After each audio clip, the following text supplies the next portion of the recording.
Hi, everybody. This is Dr. Hall, and I want to just say welcome to Human Sexual Biology and what promises to be a really interesting semester. I'm really looking forward to meeting you all in class this Thursday. And so this is just a brief video going through some overview information about our course so that you understand how the course is going to run.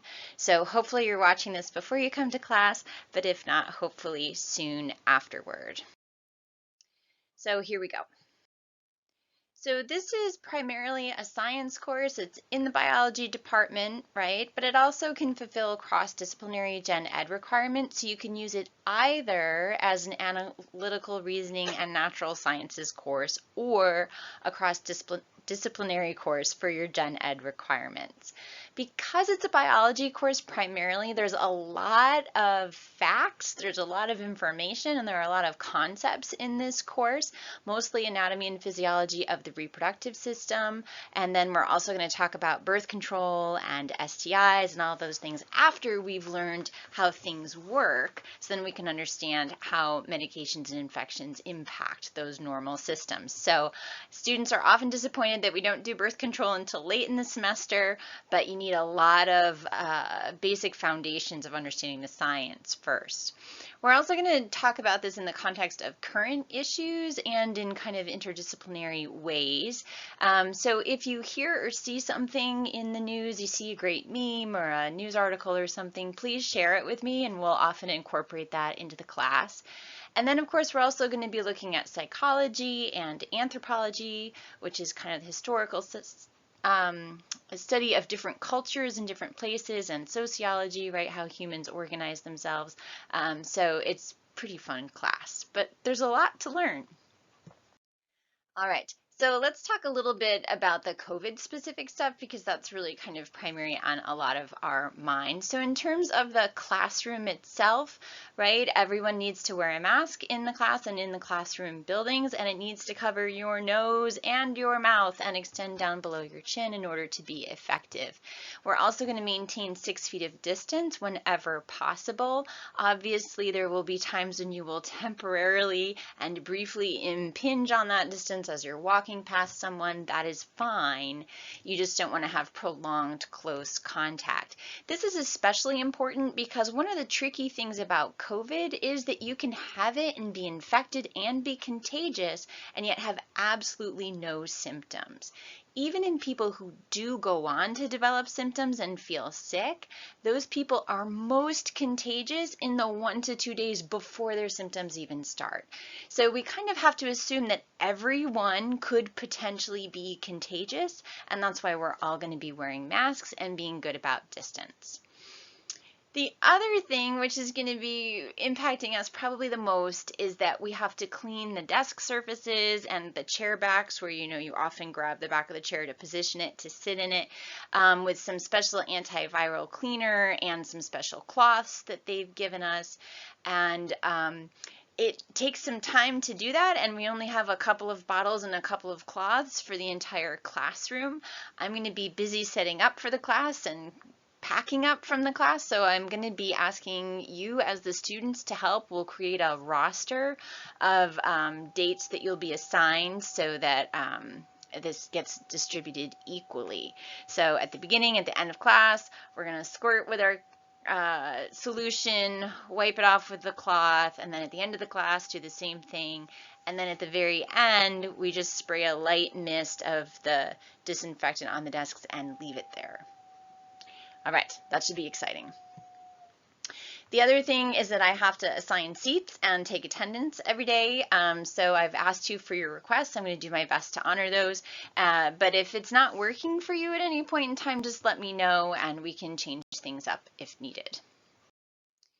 A little general advice about COVID. So it is primarily transmitted between people who are in close physical contact and unmasked, right? So even all the cases that we've been seeing recently in the county are people who went to a party where they were indoors with other people not wearing a mask, or they went over to a friend's for dinner and they didn't wear masks, or they went to a bar where, of course, when you're drinking your beverage, you are not wearing a mask.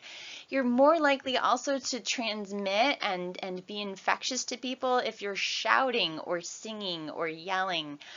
So the more closely packed people are, the more forcefully they are exhaling. All of those things increase risk. So a good rule of thumb is that if you pick 2 out of the following 3 interventions, then you're going to be actually quite safe. So wearing a mask is hugely effective in terms of keeping those infectious droplets that somebody might have from getting out into the environment.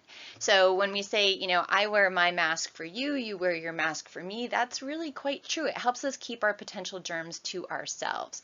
The mask also helps you protect yourself from other people, just not quite as much. It's not as effective at protecting me from breathing something in, but it is a heck of a lot better than nothing. So masks are really important. That 6 feet of distance can really help, because little spit germs that might come out of somebody's mouth don't typically tend to travel very far. Although if you were in an indoor environment for a prolonged period of time, then sometimes even 6 feet is not enough. So that's why the third prong of this is to be outside, where you have really good ventilation and a really large volume of air into which potentially infectious viral particles are going to be dispersed. So if you follow 2 out of 3, you're going to be really, really safe from this virus. And so I would encourage you to do that as much as possible, because I love teaching in person. I love being able to work with students in person, and so I want to be able to continue doing that for as long as possible. And I don't want you to get sick, right? All right. If you do get sick, right? So if you get a headache and you're not a person who normally gets headaches, right? It's something new and different. A sore throat, fever, cough, runny nose. If you lose your sense of taste or your sense of smell, which is a unique symptom that often occurs with COVID. If you develop chest pain, nausea or vomiting, diarrhea, body aches or fatigue, all of those can be symptoms of COVID-19. So if you develop those symptoms, stay home. Don't go to class, don't go to work, don't even go to the dining hall, right? You can get a sick tray. So don't go out because you're potentially infectious. Call Student Health Services, 715-232-1314, and they'll set you up for an appointment so you can get evaluated. And COVID tests are available at the health center with no cost to you. All right, so normally Student Health Services allows you to schedule appointments online, but this year, because we need to kind of control the flow of patients a little more carefully, you have to call, right? So give them a call. I know you don't like making phone calls in general this generation, but this time we really need you to. All right, moving on. So some resources and navigation. So as you look at your Canvas page for this course, let me see if I can use some little materials here. You'll find under the modules, the top module here is important course information. So that's where you'll find our schedule. Please pin that to your desktop or keep it readily available. Also the syllabus, which I encourage you to read. That is my contract with you about how the course is going to run, and you can hold me to it. And then of course the group and seating preference requests, which hopefully you have already filled out. But if you look down below here, you can see that each week that we have class is going to have its own module. So for week 1, here there's a page that you can click on for the lectures, the media, and the readings. And then the quiz that's going to be due at the end of week 1 is also going to be posted under that module. So if you click on the lectures, media, and recordings, which is hopefully how you got to this recording, I just want to point out a couple of things, right? So obviously all the lecture recording materials are going to be here, including a copy of the PowerPoint without the recording, so it's a smaller file if you wanted to look at the PowerPoint file itself, as well as an outline of the PowerPoint, and then the video recordings that I'm making. The second thing you're going to see, let me get rid of that because it's kind of, oh, my eraser isn't working. Oh well. We'll use a different color. Second thing you're going to see is text. So these are the assigned pages in our textbook, which is, you can see right here, it's this purple thing. You get that from Instructional Resource Services if you haven't already. And then the third and final thing that you're going to work on each week is media assignments. So a lot of times these are brief YouTube clips, sometimes they're magazine articles or news articles, other things that really help kind of expand our conversations around the topics we're discussing. All right. So you're going to have, for lecture, there's going to be an outline, there's going to be a PowerPoint, and there's going to be these video recordings.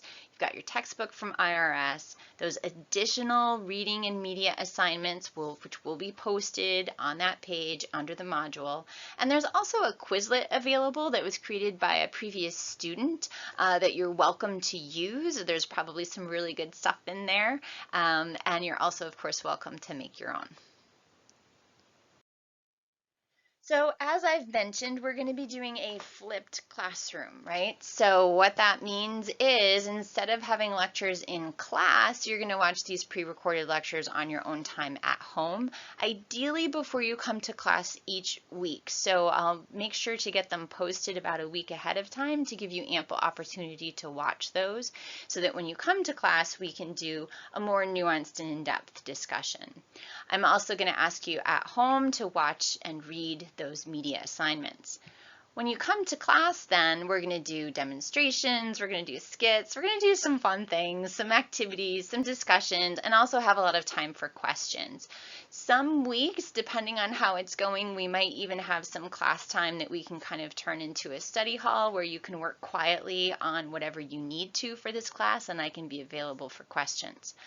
I want to remind you that if you're ill, right, if you have symptoms, or you've been told that you need to be in quarantine because you're a close contact to somebody who's been diagnosed with COVID, you do not come to class, right? So even though that in-class work is going to count toward your final grade, if you can't come to class because you're sick or you're quarantined, let me know and I will give you an alternative assignment, right? You will not be penalized for protecting the public health, all right? Then finally, at the end of every week, you're going to complete a Canvas quiz. So every week is going to have its own quiz. Those are always going to be due Sunday at 10 p.m. Right? You don't do your best work at 11:35 p.m. So it's going to be due at 10. And those are open book, untimed. It's your chance to kind of assess your own learning, see how things are going. Please don't do them with a friend, however, because then it's really easy to think, oh yeah, I knew that, when in fact maybe you didn't. So they're much less useful to you if you don't do them independently. And then some weeks there will be some extra assignments, such as some interview reports, and so you will do those on your own time as well. So overall, oh, the video cuts out the thing. So how are you going to be graded? So those weekly quizzes are almost half of your overall grade, so they're 40%. So definitely take your time on those, use your resources, get as many points as you can. The in-class work is going to be 10%. And then these interview reports that I mentioned. So 3 times over the course of the semester, you're going to interview someone about a topic that's germane to what we've been discussing in class, and then you're going to write a report about it. Those are 10%. We'll talk more about that in detail as we get closer. And then your exams are almost half of your grade. I need to make sure you're actually learning and incorporating and understanding the things that we talk about. So the midterm is 15%, and the final, which is cumulative, meaning it's going to contain material from the entire semester, is 25%. I know students don't like cumulative final exams because it's more work to study for, but it actually helps you retain the information long-term better.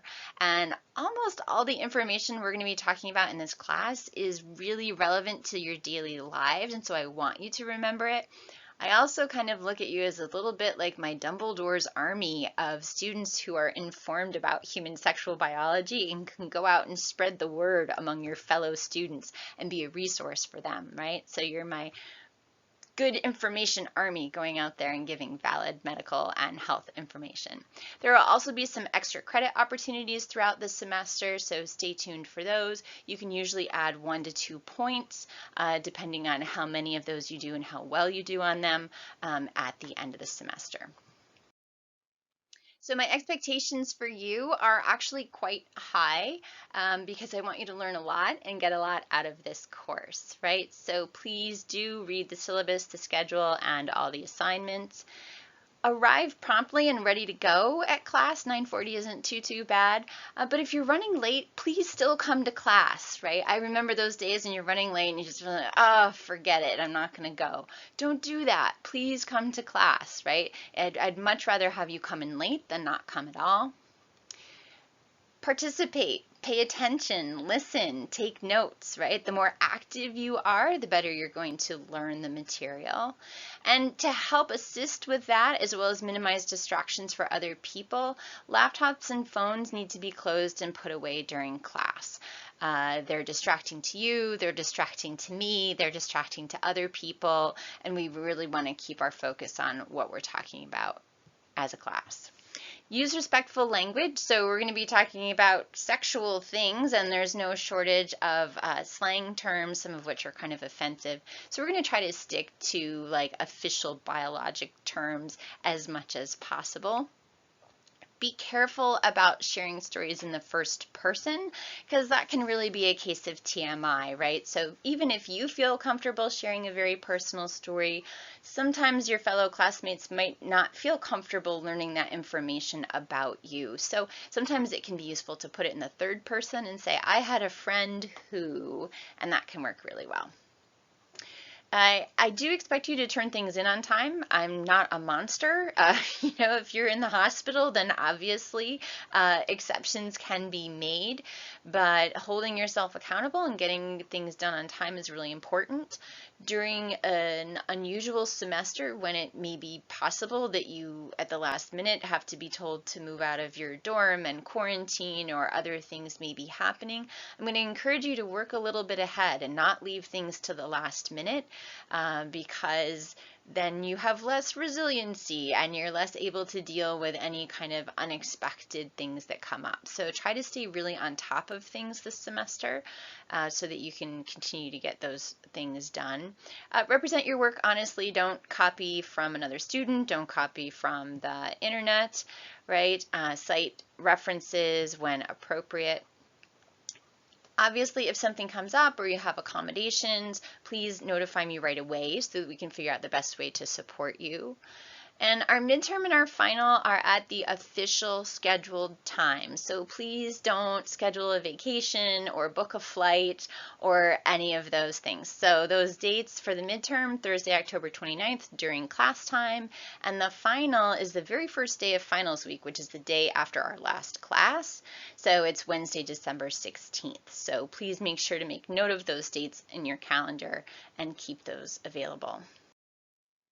So there are instructions or expectations for me too. So I should arrive promptly and be prepared to teach. I should present the material in an understandable and engaging manner. I should evaluate your work fairly and provide useful feedback and be available for questions and comments and assistance. So those are my goals as your instructor. For communications, I'm going to have office hours every week that will be virtual. So Thursdays, if you go into Canvas, there is this little Collaborate Ultra thing over here. And there's this course room up at top. And so if you just go into the course room, I'll be sitting in there waiting for somebody to just drop by and ask me a question, right? And that allows for us to have a virtual chat with cameras and audio as well.